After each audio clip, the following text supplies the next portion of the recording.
Prefekti i Qarkut të Korçës, Nerti Ljole, ka bërë me dije se gjatë këtyre muajve ka patur 5% më shumë turistë të huaj se e njëjta periudhë e vitit të kaluar, ndërsa pritet që marrëveshja e firmosur mes presidentit Macron dhe kryeministrit Rama për masterplanin turistik t'i japë një hovë zhvillimi më te juglindjes.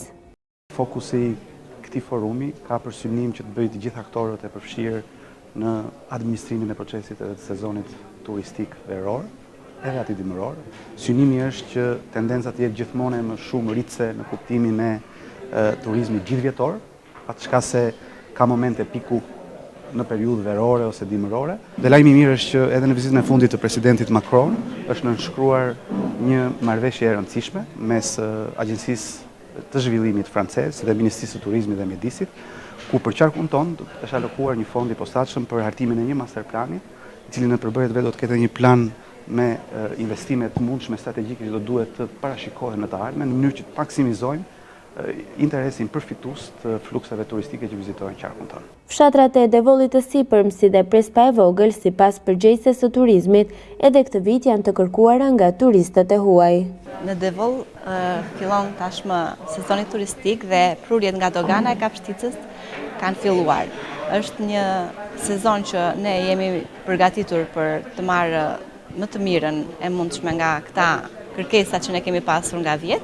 Zyra Infopoint ka bërë punën e vet duke dhënë asistencë në të gjithë ata që ka nevojë për të drejtuar diku dhe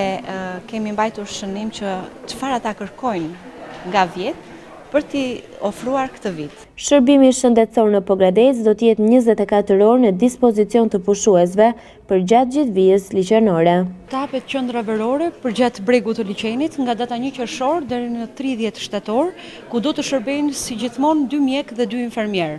Janë bërë gati ambientat, njëkohësisht edhe stafi i përzgjedhur nga operatori qendror, njëkohësisht edhe gjitha medikamentet të cilat do të jenë në dispozicion të qendrës shëndetësore verore. Është 24 orë në 7 ditë të javës dhe njëkohësisht bashkë me të do të jetë një staf nga promocioni i njësisë vendore të kujdesit shëndetësor